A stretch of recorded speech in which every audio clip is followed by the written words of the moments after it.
Invisibility is the greatest weapon. Daisy Franklin had learned that lesson during 12 years with the CIA's Special Activities Division, the most lethal covert operations unit in the United States intelligence community. Invisibility meant targets didn't see you coming, enemies didn't recognize you as a threat, witnesses couldn't describe you accurately because they'd never really looked at you. Being a middle-aged black woman working as domestic staff was the perfect invisibility. People saw the uniform, not the person wearing it. They saw the maid as furniture that happened to move and clean, background presence that didn't register as human worthy of attention or caution. They spoke freely around her, conducted business assuming she didn't understand or wouldn't remember, treated her like she was deaf and mute even when she was neither. That invisibility had kept Daisy alive through operations in 14 countries, through missions that officially never happened, through situations where being noticed meant dying. When she'd retired from the CIA at 43, burned out from the violence, exhausted from the constant danger, ready for normal civilian life, she'd kept the invisibility as protective camouflage. Working as a maid in Singapore was perfect cover for someone who wanted to disappear into normalcy.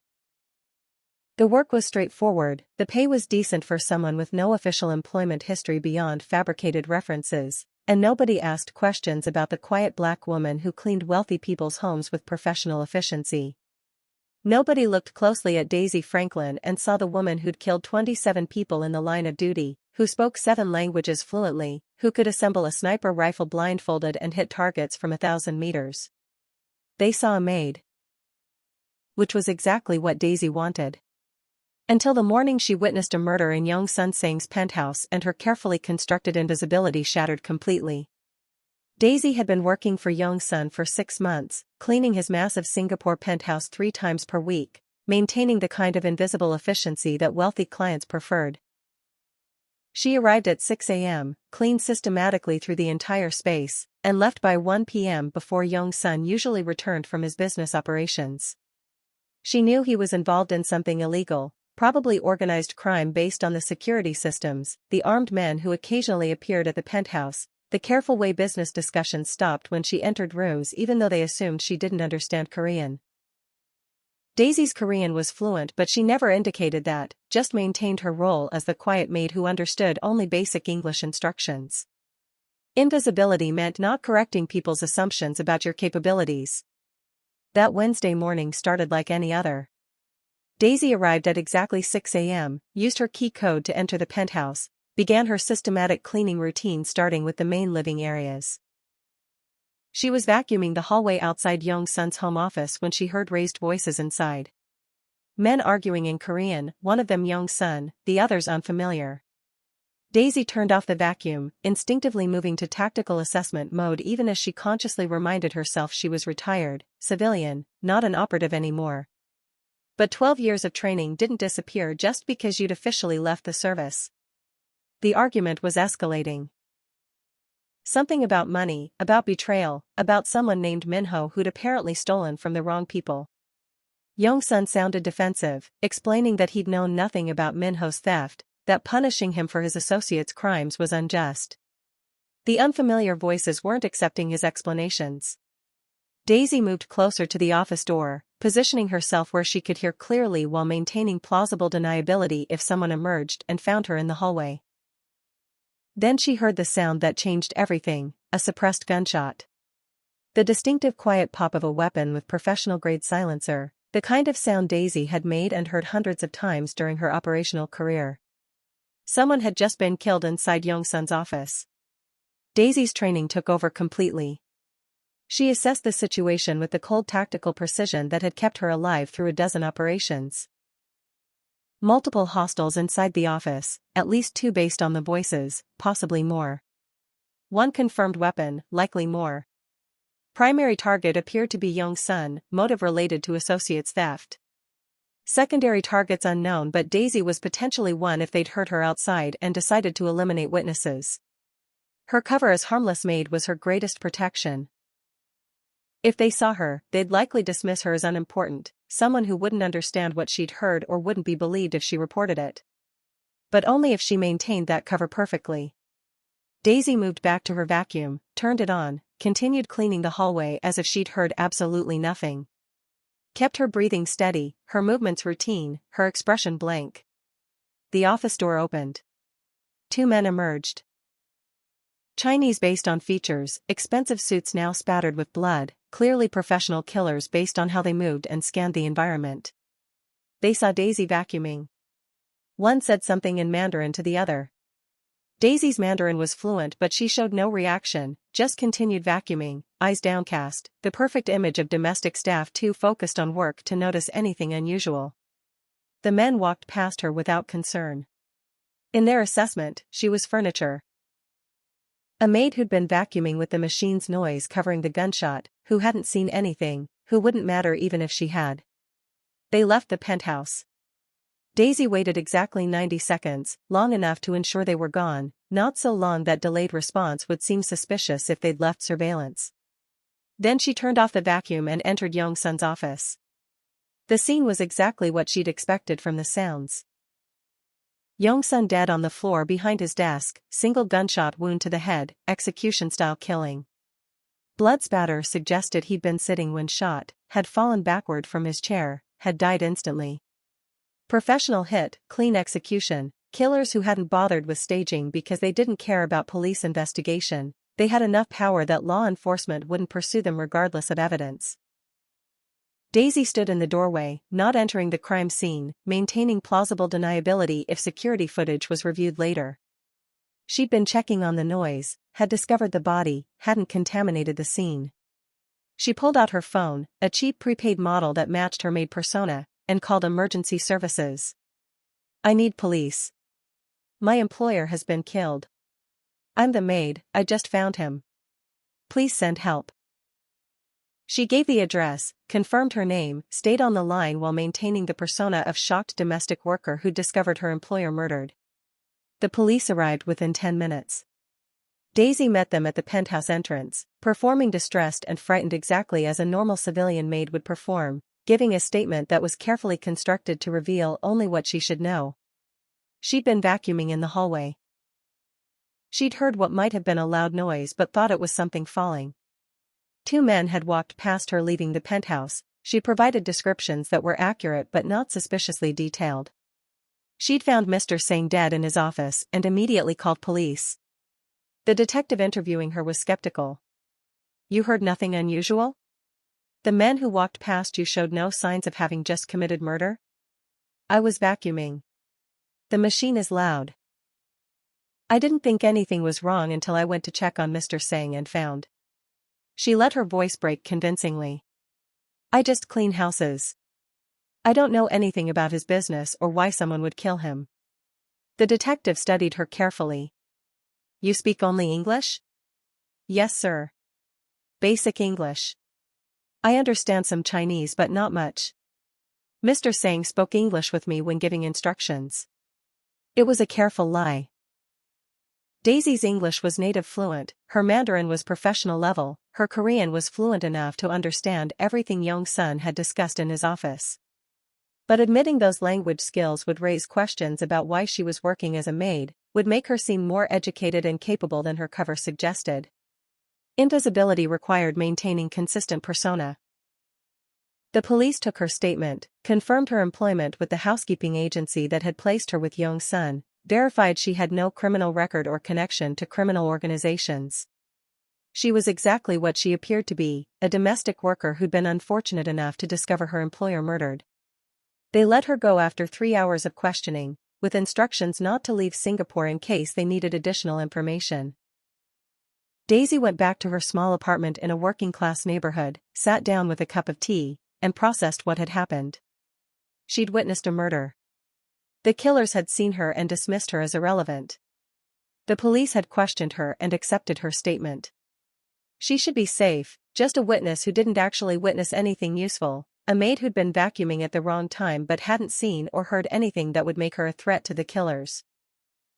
But Daisy had 12 years of operational experience that told her it wasn't that simple. Professional killers eliminated loose ends. Witnesses got eliminated even when they claimed to know nothing, because claiming to know nothing didn't mean you actually knew nothing, it just meant you were smart enough not to admit what you knew.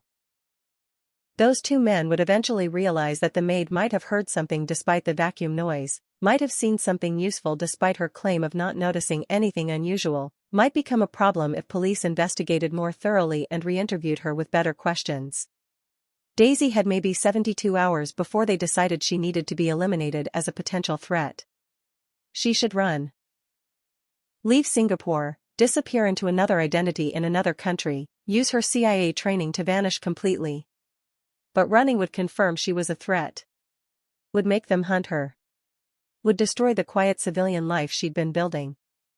The alternative was staying and dealing with the threat when it came. Daisy Franklin hadn't survived 12 years as a CIA operative by running from threats. She'd survived by assessing dangers accurately and eliminating them before they could eliminate her. If those killers came for her, they'd discover that the quiet maid they'd dismissed was far more dangerous than they'd calculated.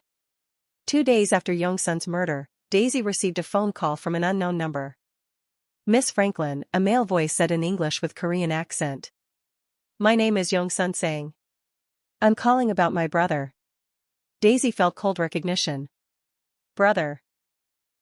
Which meant this caller was related to the murdered man, probably inheriting whatever criminal operations Young-sun had run. "I'm very sorry for your loss," she said, maintaining her maid persona. "Your brother was a good employer." "Thank you. I understand you discovered his body. I'd like to meet with you to discuss what happened. I'm trying to understand the circumstances of his death.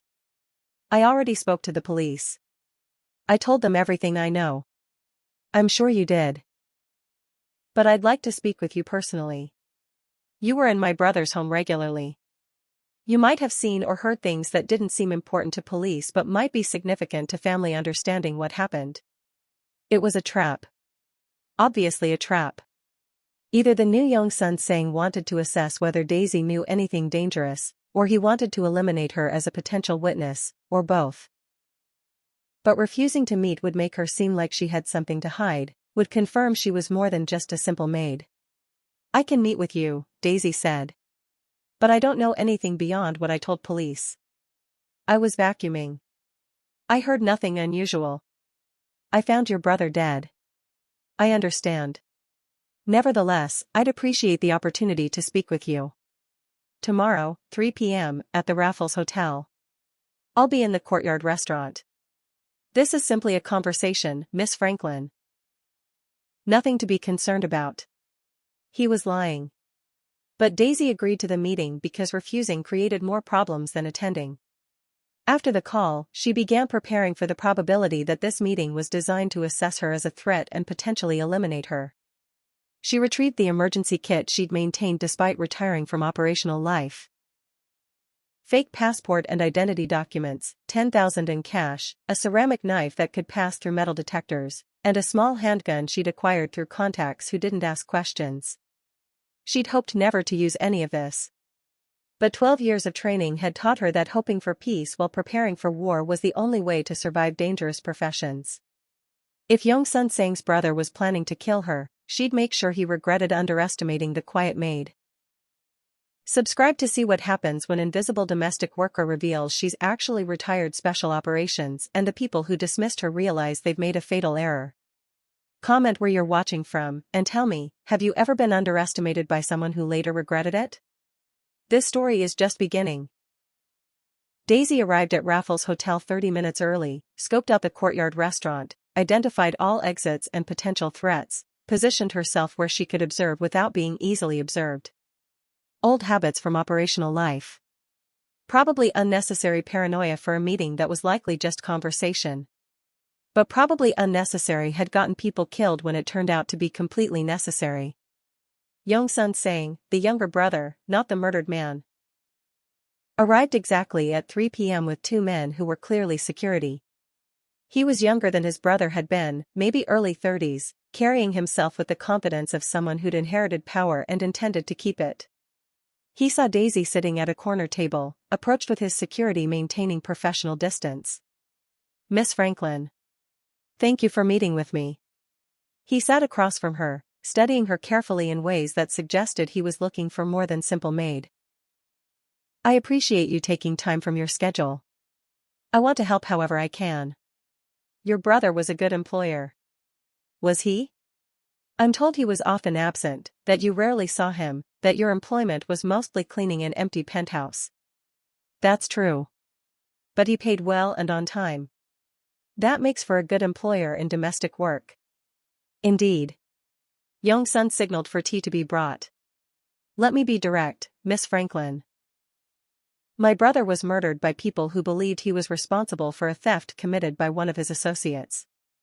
The killers were Chinese organized crime, specifically the Zhang family from Hong Kong. They're professional, ruthless, and they don't leave witnesses. I already told police. You told police you were vacuuming and heard nothing. That 2 men walked past you but you didn't think anything was unusual. That you found my brother's body and immediately called emergency services. He leaned forward slightly. That's an excellent statement for protecting yourself from police attention. But it's not entirely truthful, is it? Daisy kept her expression neutral. I don't understand what you mean. I mean that my brother's office has sound-dampening features that would make hearing a suppressed gunshot from the hallway nearly impossible even without vacuum noise. I mean that professional killers don't casually walk past witnesses without ensuring those witnesses aren't threats. I mean that your description of the killers was detailed enough to be useful but not so detailed that it would suggest you'd paid special attention. I was just reporting what I saw. You were reporting exactly what a trained observer would report when trying to appear as an untrained civilian. He pulled out a folder, opened it to show Daisy a document she immediately recognized, her CIA personnel file, heavily redacted but still clearly identifying her former employment. Her blood went cold. Where did you get that? I have contacts in various intelligence communities. When a maid working in my brother's penthouse gives a statement that sounds suspiciously competent, I investigate. Imagine my surprise when I discover that the quiet domestic worker is actually Daisy Franklin, retired CIA Special Activities Division, 12 years of operational experience, decorated for missions that officially never happened. That's classified information you shouldn't have access to. And yet I have it. Which brings me to my actual question. Why is a retired CIA operator working as a maid in Singapore? Daisy made a split-second calculation. Her cover was blown. Continuing to pretend she was just a maid would be pointless. The question was whether Young Sun saw her as a threat or as an asset. I wanted normal civilian life after retiring from operational work. Domestic work provides that, straightforward employment, no questions about backgrounds, invisibility that lets me avoid attention. I'm not working undercover, not gathering intelligence, not active in any capacity. Just trying to build a quiet life. Except you witnessed my brother's murder. I witnessed nothing useful. I heard a suppressed gunshot, saw 2 killers leave, found a body. That's all. I can't identify them beyond basic descriptions. I don't know who sent them or why. I'm not a threat to anyone's operations. The Zhang family doesn't care whether you're actually a threat. They care whether you might become one if police re-interview you, if you remember additional details, if you decide to provide more complete testimony. Young Sun closed the folder. They're planning to eliminate you within the next 48 hours. Cleanly, professionally, in ways that will look accidental or like unrelated crime. You're a loose end they've decided needs tying off. How do you know this? Because I still have contacts in my brother's organization who maintain communication with Zhang family associates. They've already contracted someone for the job. Daisy processed that. You're warning me that I'm going to be killed. I'm offering you an alternative. Work for me as head of security for my operations. You'll be protected from the Zhang family because you'll be valuable asset rather than loose-end witness. You'll use your actual skills instead of pretending to be domestic worker. And you'll be compensated significantly better than maid wages. Why would you offer that? You don't know if my skills are still current, if I can still operate effectively after retirement. I know your file. I know your record. 12 years, 27 confirmed kills, operations across 14 countries, 0 failures or compromises. That's not someone whose skills degrade after 1 year of retirement. He slid a contract across the table. This is my offer. Standard security work, threat assessment, protective detail, occasional operational work that requires your specialized training. Salary is $250,000 annually plus benefits. Contract is renewable yearly with substantial bonuses for successful operations. Daisy looked at the contract without touching it. What if I refuse?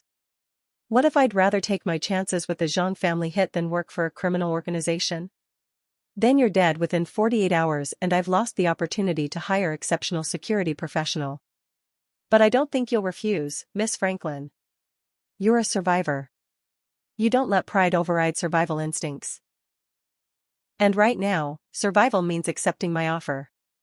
He was right.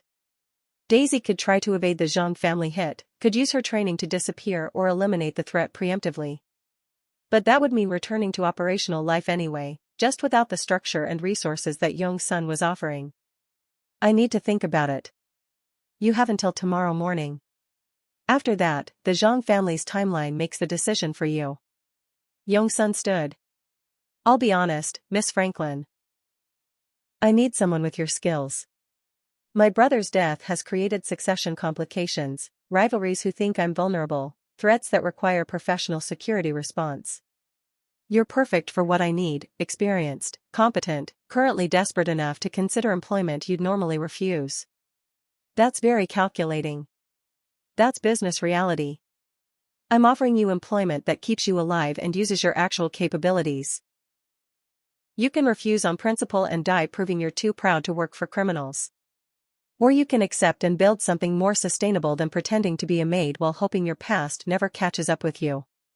He left with his security, leaving Daisy sitting in the Raffles courtyard with a contract that would either save her life or permanently compromise the quiet civilian existence she'd been trying to build. Daisy spent that evening researching young Sun Sang as thoroughly as possible with the resources available to a civilian with intelligence background.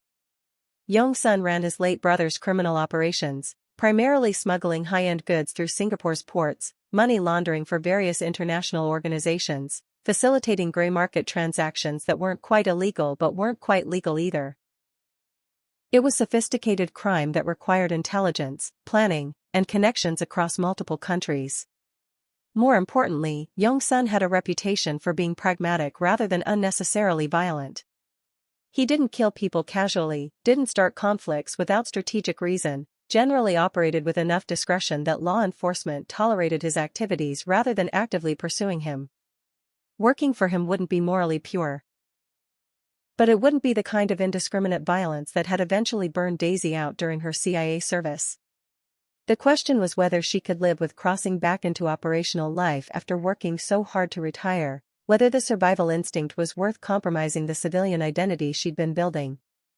By midnight, she'd made her decision: survive first, reconcile moral complications later. She called the number young Sun had provided. I'm accepting your offer. When do I start? Tomorrow morning. 9 a.m. My office address is in the contract materials. Bring your operational gear if you still have it, and be prepared to start work immediately. We have a security situation that requires immediate attention. What kind of situation? The kind that involves the Zhang family deciding that killing my new head of security might be easier than killing the retired CIA operator they originally contracted for. See you tomorrow, Miss Franklin. He ended the call. Daisy sat in her apartment processing the fact that she'd just agreed to return to operational life, that the quiet civilian existence was over, that she was back to being a weapon rather than furniture. But at least she'd be a well-compensated weapon working for someone who understood her value instead of a target being hunted by people who dismissed her as irrelevant. Young Sun's office was in a nondescript building in Singapore's financial district. The kind of legitimate-looking business front that criminal organizations use to blend into the commercial environment. Daisy arrived at exactly 9 a.m. wearing professional clothes instead of her maid uniform, carrying a bag with her operational gear, ready to start work as something other than invisible domestic worker. Young Sun's assistant showed her to a conference room where young Sun was waiting with 3 other men, all Korean, all clearly part of his security or operational team. Miss Franklin. Welcome.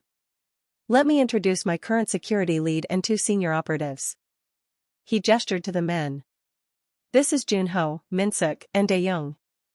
They've been briefed on your background and your new role as head of security. The three men looked skeptical. Understandable, Daisy was a middle-aged black woman who'd been working as a maid. She didn't look like someone who should be running security for a criminal operation. Invisibility was still working in her favor even when she didn't want it to. I understand you have concerns, Daisy said in perfect Korean, watching their expressions shift to surprise. You're wondering why your boss hired a retired CIA operator you've never heard of instead of promoting from within. You're questioning whether I'm still operationally capable after a year of retirement. You're skeptical that someone who's been cleaning houses has the skills to run security for your organization. She pulled her handgun from the bag, a Sig Sauer P226 that had been her preferred weapon during operational service, and performed a tactical reload so smooth and automatic it was clearly muscle memory from thousands of repetitions. I spent 12 years with CIA Special Activities Division. I speak 7 languages fluently. I have operational experience in 14 countries.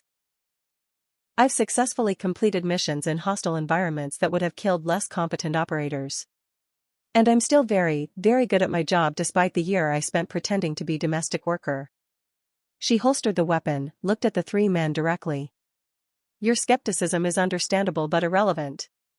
I'm not here to prove myself to you. I'm here to keep Mr. Zhang alive and to manage security threats that require professional response. You can accept my authority or you can find employment elsewhere. Your choice. Junho, the current security lead, looked at Yong-sun. Sir, with respect, we don't know this woman. Bringing an outsider to run security creates risks. The Zhang family has contracted a hit on the woman who witnessed my brother's murder, Yong-sun interrupted. That hit is scheduled to happen within the next 24 hours. Miss Franklin is both the target and the solution to our security problem. She'll help us identify and neutralize the threat while simultaneously demonstrating her capabilities. Consider it a working interview. What exactly am I neutralizing? Daisy asked. Yong-sun pulled up surveillance footage on the conference room screen. This man. His name is Chen Wei. Professional assassin, works primarily for Chinese organized crime, specializes in making deaths look accidental. He arrived in Singapore yesterday. Our contacts indicate he's been contracted to eliminate the witness to my brother's murder, that's you, before the police re-interview you. Daisy studied the footage. Chen Wei was mid-40s, average height and build, completely unremarkable in appearance. Perfect camouflage for an assassin who needed to blend into civilian environments. What's his usual methodology? Staged accidents, poisonings, attacks that appear to be random street crime. He's competent, careful, and he's successful because targets don't realize they're being hunted until it's too late. Where's he staying? Hotel in Clark Quay. We've been monitoring him since he arrived. He's been conducting surveillance on your apartment, clearly planning his approach. Daisy thought through the tactical situation. He's planning a home invasion. Probably tonight when I'm asleep. He'll make it look like burglary gone wrong, someone breaking in to steal valuables who killed the occupant when surprised. That's our assessment. Which gives us opportunity to turn this from a hit on you into a demonstration of why hiring you was the correct decision. You want me to set a trap. I want you to eliminate the threat while showing my security team that you're capable of handling high-risk operations. Consider it your first assignment as head of security. Daisy looked at the surveillance footage again, planning the operation with the tactical precision that had kept her alive through 12 years of CIA service. I'll need full access to surveillance on Chen Wei's movements, detailed floor plans of my apartment building, and authorization to use whatever methods are necessary to neutralize the threat. You have all of that. Rules of engagement? He's coming to kill me. Rules of engagement are eliminate the threat using whatever force is necessary. I prefer capture for interrogation if possible, but if circumstances require lethal response, I won't hesitate. Acceptable. My team will provide surveillance and backup positioning, but this is your operation. Show us what you can do, Miss Franklin. That evening, Daisy returned to her apartment and prepared for the probability that Chen Wei would attack during the night. She positioned motion sensors at all possible entry points, doors, windows, the fire escape that provided access from the outside.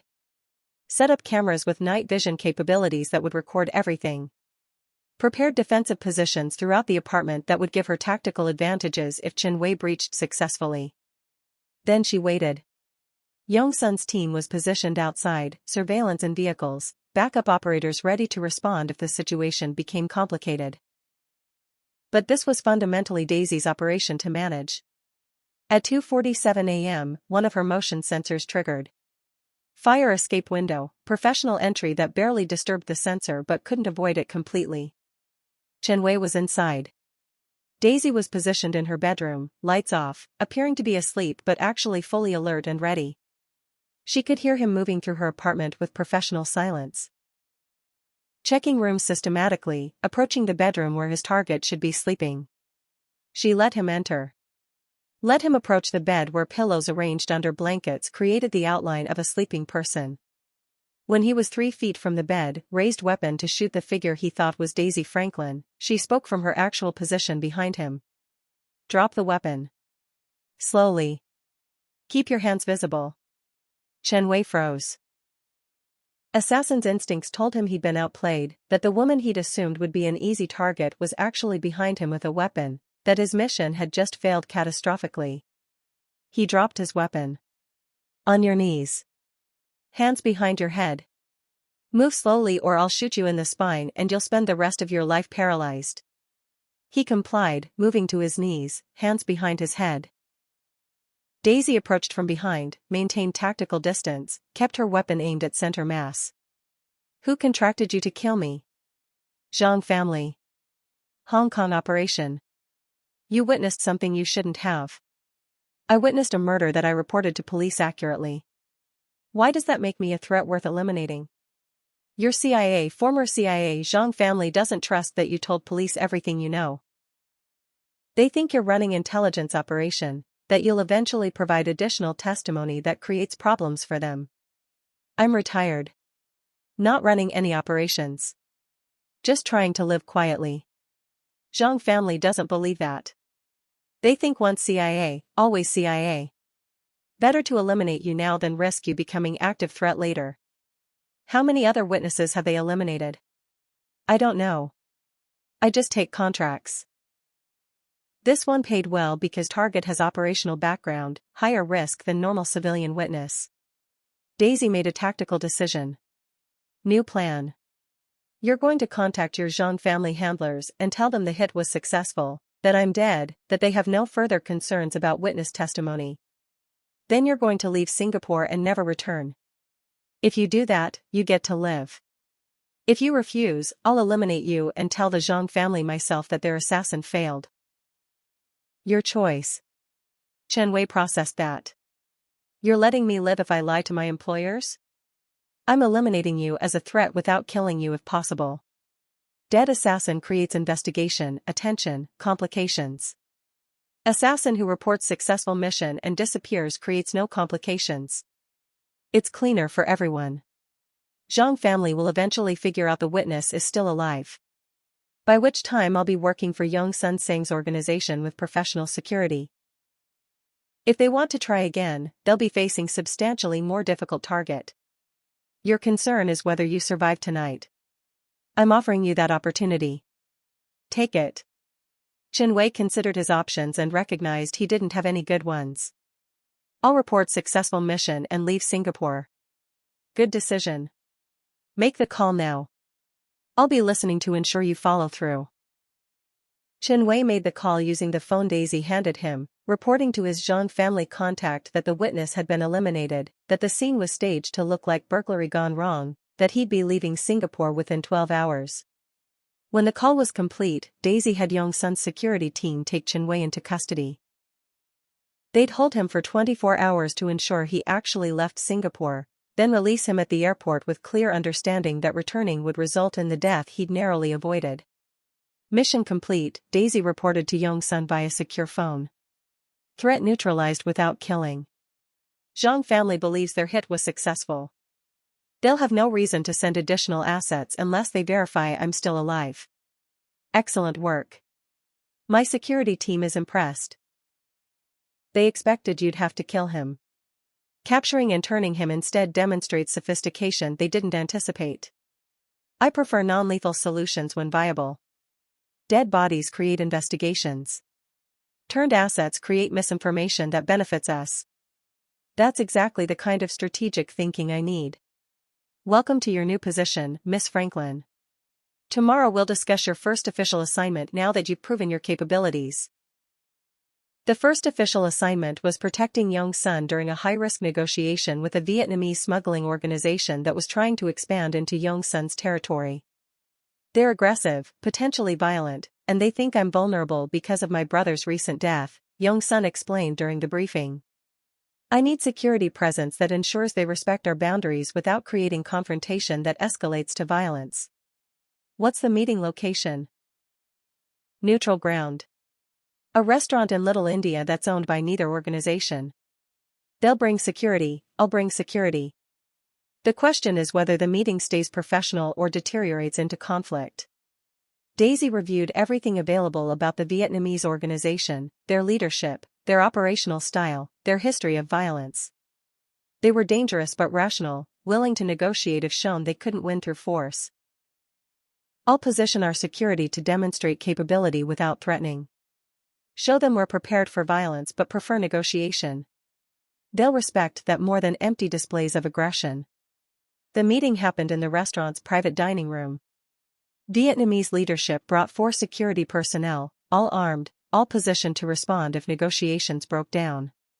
Daisy positioned Young's son's security strategically.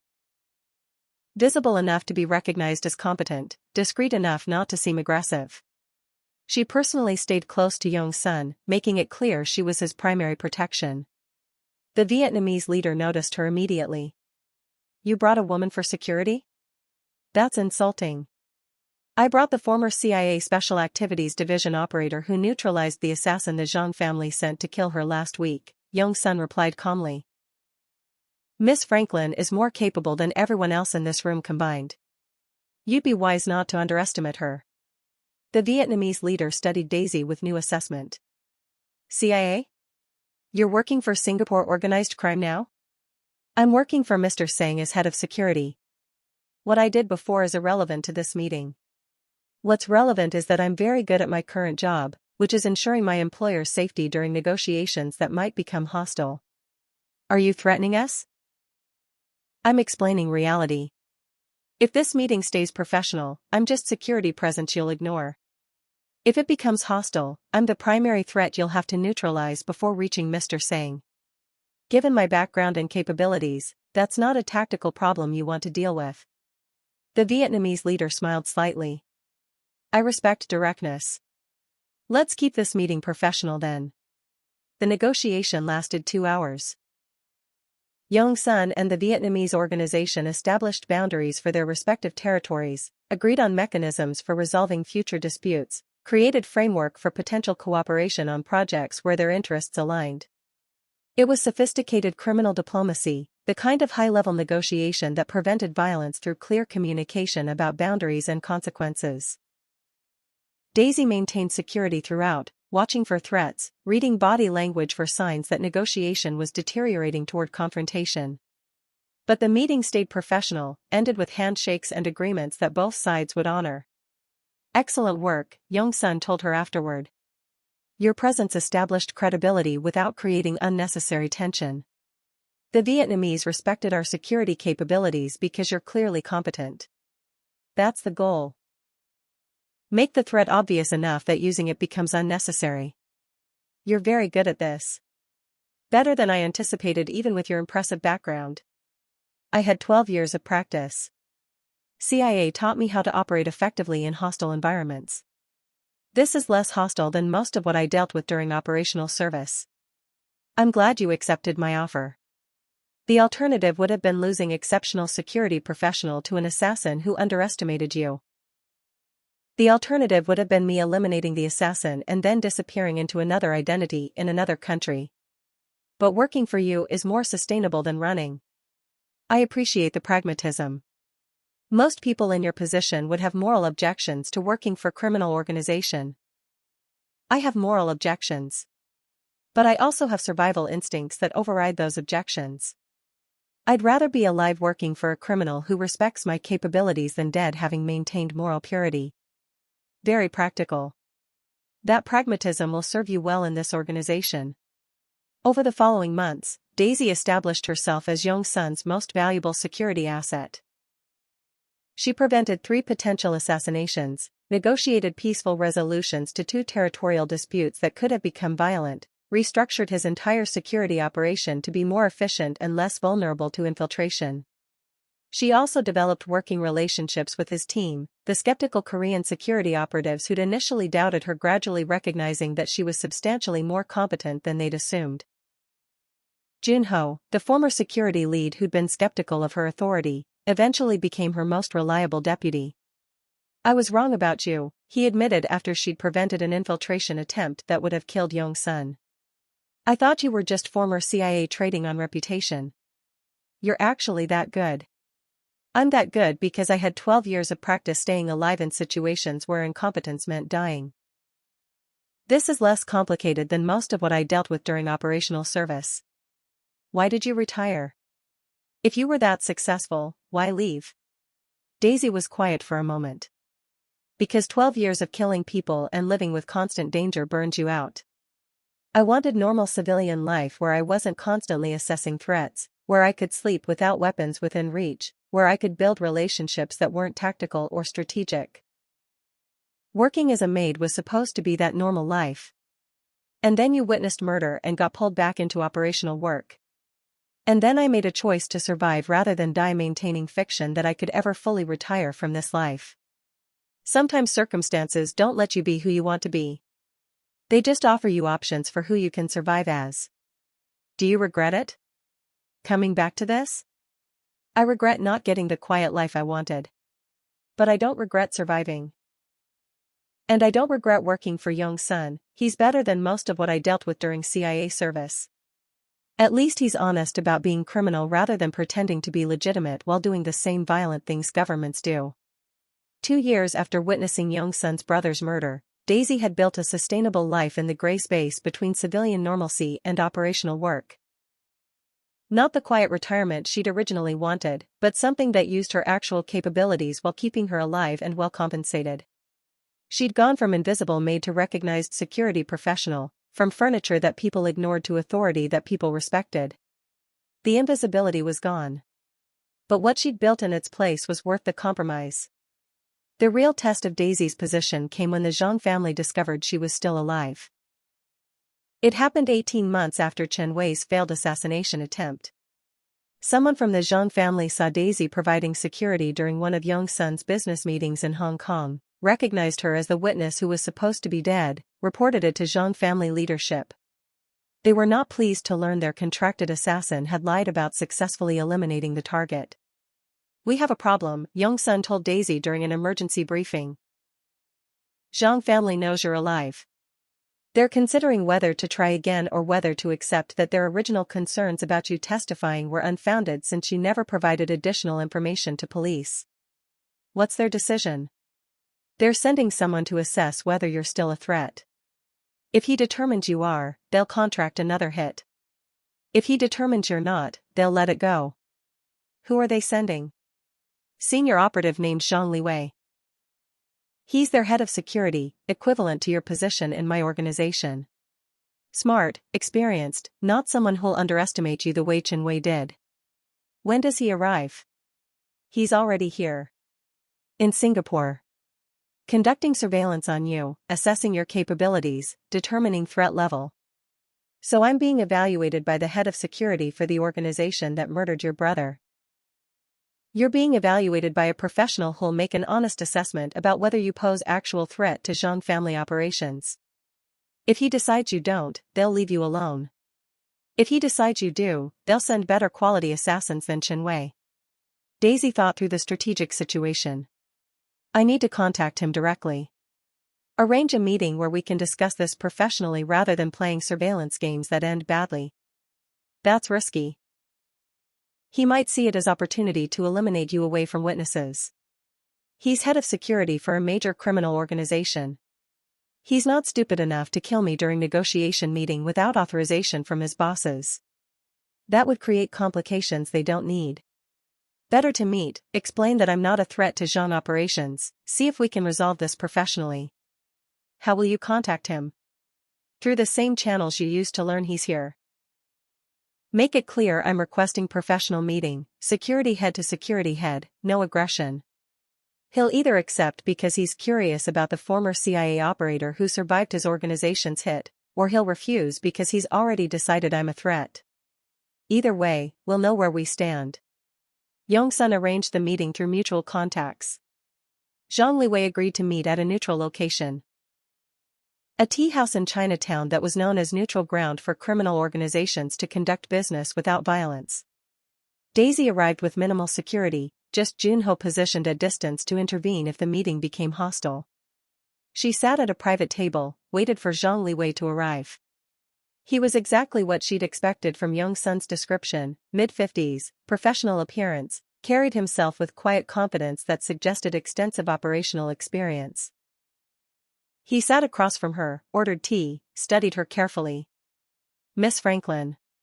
You're the woman who was supposed to be dead 18 months ago. I'm the woman who convinced Chen Wei that reporting my death was preferable to his own death. He made a rational choice. I survived. Everyone moved on with their lives. Until I recognized you in Hong Kong and reported that our witness elimination had failed. I'm not a threat to your organization. I told police everything I actually knew about your brother's murder, that I heard a shot, saw 2 men leave, found the body. That's all. I didn't provide additional testimony, didn't cooperate with investigations beyond initial statement, didn't create any problems for Zhang operations. But you're former CIA. That makes you permanent potential threat regardless of current behavior. I'm retired from CIA. I work for Yong-sun as head of security. My concerns are his organization's safety and operations, not gathering intelligence for American government. Whatever I was during operational service, I'm not that anymore. People don't really retire from intelligence work. They just become inactive assets waiting for reactivation. Some people do. I'm one of them. I left CIA because I was burned out from 12 years of violence and danger. I wanted quiet civilian life. That didn't work out. I witnessed murder and got pulled back into operational work. But I'm working for private criminal organization now, not for any government. Your organization has no reason to consider me a threat. Zhang Liwei sipped his tea, thinking. Why should I believe that? You're telling me what I want to hear to protect yourself. I'm telling you the truth. But you're right that you have no reason to believe me based purely on my claims. Daisy pulled out her phone, showed him something. This is my CIA personnel file, or what's left of it after retirement. Notice the termination code. Honorable separation, no further obligations. I'm not an active asset. I'm fully separated former employee with no legal or operational connections to the agency. That could be fabricated. It could be. But it's not. You can verify through your own intelligence contacts. Check with CIA stations in Asia, see if I'm on any active roster or surveillance lists. You'll find nothing because I'm not working for them anymore. Even if that's true now, it doesn't prevent future recruitment. CIA could approach you tomorrow, pressure you to provide intelligence about organizations you're working with. They could try. I'd refuse. Because I'm done with that life. I'm done following orders from people who send you into danger and then classify your existence to avoid political embarrassment. I prefer working for someone like Yong-sun who's honest about being criminal rather than pretending to be legitimate while doing the same things intelligence agencies do. That's very cynical for someone who spent 12 years serving American intelligence. That's realistic for someone who saw what intelligence work actually involves versus what governments claim it involves. I'm not betraying any American interests by refusing to work for them anymore. I'm just choosing employment that's more honest about its nature. Zhang Liwei was quiet for a long time, clearly processing. I'm going to recommend to my organization that you're not a threat worth eliminating. Your former intelligence working for private criminal organization, no current connections to government agencies, No indication of ongoing intelligence collection. Killing you would create more problems than tolerating your continued existence. I appreciate that professional assessment. But understand something, if you ever do provide intelligence to any government agency about Zhang family operations, we'll know. And we'll respond with methods that make Jin Wei's failed attempt look gentle. Clear? Completely clear. I have no interest in intelligence work anymore. Just interested in keeping my employer alive and collecting my salary. Your organization and I have no conflict. They finished their tea, established understanding that Zhang family would leave Daisy alone as long as she stayed in her current role and didn't become intelligence threat. It was sophisticated criminal diplomacy, the kind of negotiation between professionals who understood that eliminating threats wasn't always necessary if you could establish clear boundaries and expectations instead. You handled that well, Yongsun told her afterward. I was concerned Zhang family would insist on eliminating you regardless of actual threat level. Zhang Liwei is professional. He assessed me accurately and made recommendation based on reality rather than paranoia. That's why he's still alive after decades in dangerous profession, he's rational. You respected him. I respected his professionalism. He's doing the same work I'm doing, just for different organization. We understand each other in ways that civilians never could. Do you miss it? CIA work, government service, operating with full resources of American intelligence? Daisy thought about that. I miss the resources. CIA had access to intelligence, technology, support that made operations easier. But I don't miss the bureaucracy, the political constraints, the missions where American interests conflicted with doing the right thing. This is better. I work for someone who tells me what he needs, I provide it professionally, everyone's honest about what we're doing rather than pretending it's patriotic service when it's really just power politics. 3 years after witnessing the murder that had destroyed her quiet civilian retirement, Daisy had built a new life that balanced her operational capabilities with sustainable work environment.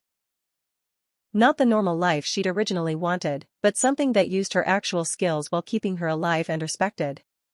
She'd gone from invisible maid dismissed by everyone to recognized security professional whose capabilities were acknowledged by both her employer and rival organizations. The transformation was complete.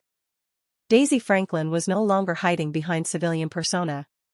She was operating openly as what she'd always been.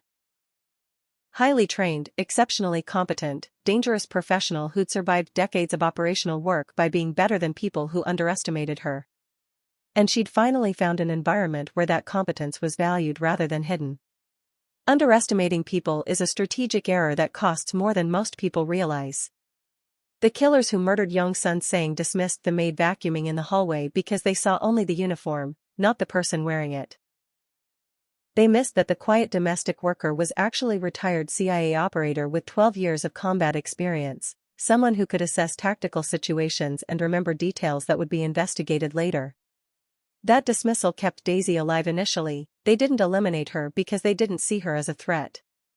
But it also meant they underestimated what she'd become once her cover was blown. Yongsun Sang recognized what others missed. The maid who'd given suspiciously competent police statement wasn't just lucky civilian, she was trained professional maintaining cover. He investigated, discovered her actual background, and offered her work that used her real capabilities rather than her performed incompetence. That recognition transformed Daisy's situation from vulnerable witness to valuable asset. It gave her resources to defend herself, structure to use her skills, environment where competence was acknowledged rather than hidden. Daisy's story proves that invisibility is powerful but temporary. Eventually circumstances force you to reveal capabilities you've been hiding. When that happens, you have choices about whether revelation destroys the life you've built or transforms it into something more sustainable. She chose transformation. Accepting work that used her actual skills instead of pretending she could maintain civilian cover indefinitely.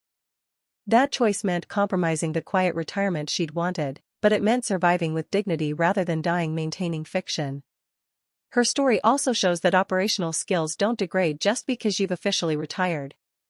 12 years of training creates instincts and capabilities that persist despite time away from active service. When circumstances require it, those skills return immediately and completely. Most importantly, Daisy proved that being underestimated is advantage until it isn't. People who dismiss you as irrelevant give you opportunity to observe, assess, prepare. But once they realize their error, you need capabilities to survive the recognition. She had those capabilities. She'd kept them sharp despite retirement. When circumstances forced her back into operational life, she was ready. That's the lesson. Never fully retire from being competent. Maintain your skills, keep your instincts sharp, stay ready for circumstances that require capabilities you're not currently using. Because life doesn't care about your retirement plans, it cares about whether you can survive when quiet civilian existence gets interrupted by violence. The maid who witnessed murder was never really a maid. She was always a highly trained operator maintaining cover while trying to build quiet life. When cover failed, she became what she'd always been, dangerous professional who survived by being better than people who underestimated her. If you love this story, hit that like button and subscribe for more stories about people who are more than they appear, capabilities hidden behind civilian covers, and transformations that happen when circumstances force recognition.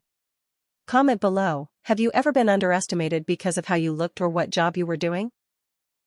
Or have you underestimated someone who later proved how wrong you were? Share your stories. Thanks for watching, and remember, the quiet person in the background might be the most dangerous person in the room.